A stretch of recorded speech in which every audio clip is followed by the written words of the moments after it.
नमस्कार, मैं प्रकाश सिंह, आपका केमिस्ट्री एजुकेटर। आप सब जानते ही हैं कि केमिस्ट्री एक कॉन्सेप्चुअल व लॉजिकल सब्जेक्ट है। इसे सीखना व समझना पड़ता है।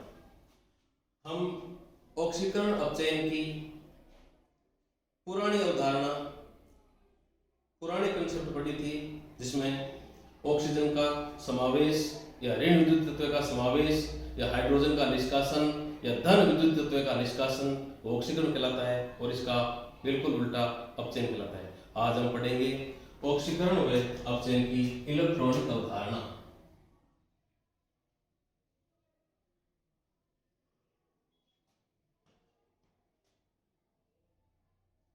आपने एक नाम पढ़ा होगा, रिडॉक्स। रिडॉक्स रिडॉक्स यानी रिडक्शन प्लस ऑक्सीडेशन। रिडॉक्स शब्द दो शब्दों से मिलकर बना है, रिडक्शन प्लस ऑक्सीडेशन। इनमें से एक को याद कीजिए, एक ऑटोमेटिक याद कीजिए। जैसे ऑक्सीडेशन यानी ऑक्सीकरण,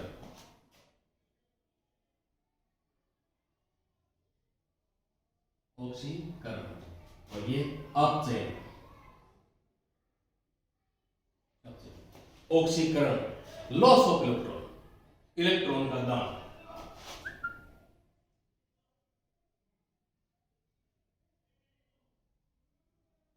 loss of electron, loss of electron is called oxidation, यानी इलेक्ट्रॉन का दान, ऑक्सीकरण। आप इसके चक्कर में मत पड़िए कि इलेक्ट्रॉन का ग्रहण। जैसे मान लीजिए रामू ने पेन दिया, श्यामू ने पेन लिया, रामू ने पेन दिया, श्यामू ने पेन लिया, कंफ्यूज हो जाओगे। आप एक चीज को याद रखिए कि ऑक्सीकरण मतलब इलेक्ट्रॉन का दान।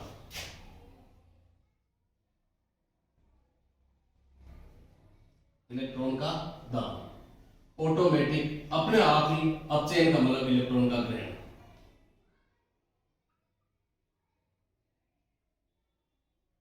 इलेक्ट्रॉन का ग्रहण, इलेक्ट्रॉन का दान। जैसे एग्जांपल के तौर पे मान लीजिए ये M मेटल है, इसने इलेक्ट्रॉन का दान दिया और ये हो गई M प्लस। इसी प्रकार ये M प्लस है, इसने इलेक्ट्रॉन का दान दिया तो ये हो गई M प्लस 2। इसी प्रकार मान लीजिए M माइनस है, इसने इलेक्ट्रॉन का दान दिया तो ये हो गया M। एक चीज पर गौर कीजिए, M से बड़ा M प्लस, यानी इसकी ऑक्सीजन संख्या यहाँ पर 0 थी जो कि हो गई +1। पहले में 0 से ऑक्सीजन संख्या हुई +1, दूसरे में +1 से ऑक्सीजन संख्या हुई +2, तीसरे में -1 से ऑक्सीजन संख्या हुई 0।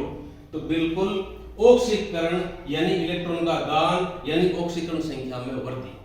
ऑक्सीकरण का मतलब है ऑक्सीकरण संख्या में वृद्धि। ऑक्सीकरण संख्या में वृद्धि, ध्यान दीजिए। जैसे इसने एक इलेक्ट्रॉन का त्याग किया तो 0 से ऑक्सीजन संख्या हो गई +1। इसी प्रकार अपचयन में मान लीजिए यह है, इसने एक इलेक्ट्रॉन ग्रहण किया तो M माइनस ने एक इलेक्ट्रॉन ग्रहण किया तो हो गया M-2। ऑक्सीजन संख्या देखिए 0 से हो गई -1, इसमें -1 से हो गई -2। इसी ये शब्द बने हैं रिड्यूस। रिड्यूस का मतलब ऑक्सीजन संख्या में कमी, ऑक्सीडेशन इन ऑक्सीजन संख्या में वृद्धि। अच्छा, हमने ये तो समझ लिया कि ऑक्सीकरण में loss of electron is called oxidation और gain of electron is called reduction. लेकिन इसके लिए हमें ऑक्सीकरण अंक निकालने जरूरी है। आपको मैं ऑक्सीकरण अंक निकालने की मेरी ट्रिक बताता हूं, जिनमें आपको सिर्फ और सिर्फ 4 ही प्रमुख बिंदुओं का ध्यान रखना है।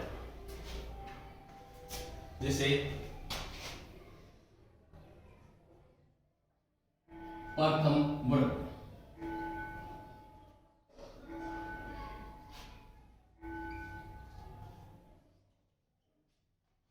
Hydrogen, lithium, sodium, potassium, rubidium, caesium, प्रेशियम।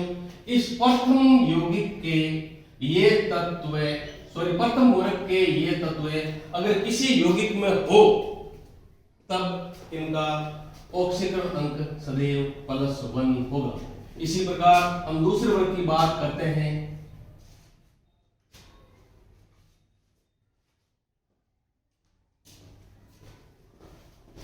Beryllium, magnesium, calcium, स्ट्रांशियम, barium, तो इन सब का ऑक्सीकरण अंक, अगर ये तत्व किसी यौगिक में उपस्थित हो तब इनका ऑक्सीकरण अंक +2 होगा। दो बातें बताई मैंने मेरी। अच्छा, तीसरी बात, 16वें वर्ग में ऑक्सीजन की ऑक्सीकरण अंक सदैव -2 होगा।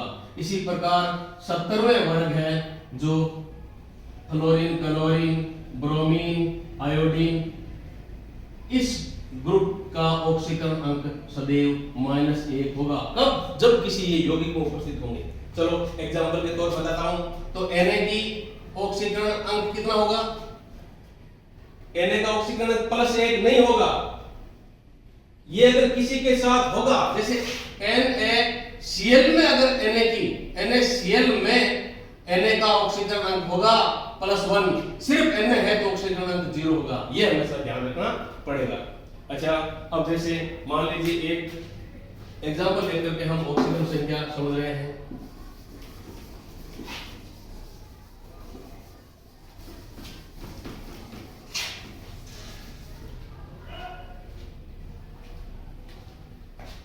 जैसे समझ रहे हैं पोटेशियम परमैंगनेट KMnO4 में मैंगनीज की ऑक्सीकरण संख्या निकालिए। मैंगनीज की ऑक्सीकरण संख्या निकालिए। हमें पता है कि प्रथम वर्ग का है, यौगिक में है, इसलिए इसकी ऑक्सीकरण संख्या +1 है। प्लस मैंगनीज का हमें पता नहीं है, मान लीजिए X, प्लस 16 वर्ग का है ऑक्सीजन, इसकी -2 है और ये 4 है, बराबर कुल यौगिक की 0। तो +1 प्लस X -8 बराबर 0, X -7 बराबर 0, X बराबर +7। इस प्रकार हम ऑक्सीजन संख्या निकाल सकते हैं।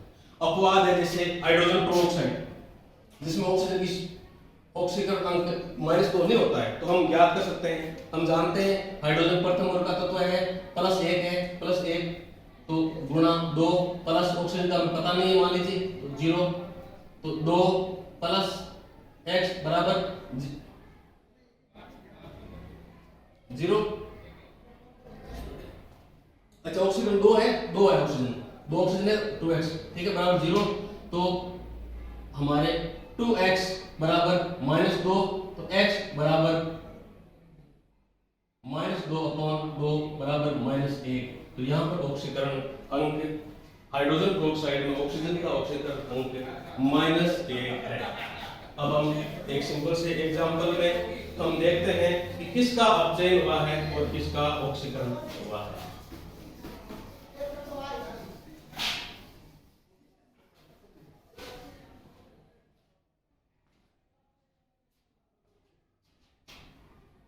AuCl3 plus SnCl2 equal to SnCl4 plus AU। बच्चों ध्यान दीजिए, इसमें देखिए क्लोरीन की -3 हो गई, 3 तत्वों की, 3 परमाणुओं की, तो +3 से संतुष्ट है, तो यहाँ पर AU है +3 अवस्था में, जबकि यहाँ पर AU है 0। ध्यान दीजिए, इसने देखो इलेक्ट्रॉन प्राप्त किए, इसकी ऑक्सीजन संख्या +3 से घट करके 0 हो गई है। इसका मतलब इसका अपचयन हुआ है। क्या हुआ है? अपचयन हुआ है। SnCl2 SnCl4, यहाँ पर Sn +2 अवस्था में था, जो Sn यहाँ पर 4 में चला गया। ध्यान दो, ऑक्सीजन संख्या में वृद्धि हुई है। ऑक्सीजन संख्या में वृद्धि हुई है, इसका मतलब इसका ऑक्सीकरण हुआ है। ऑक्सीकरण हुआ है। बच्चों, मैं दो आपको नए शब्दों से परिचय करवाता हूं। एक है ऑक्सीकारक, ऑक्सीकारक, और एक है अपचायक, अपचायक। ऑक्सीकारक और अपचायक, ये ऑक्सीकारक है, यानी जिसका अपचयन हुआ है, जिसका अपचयन हुआ है वो ऑक्सीकारक है, और जिसका ऑक्सीकरण हुआ है वो अपचायक।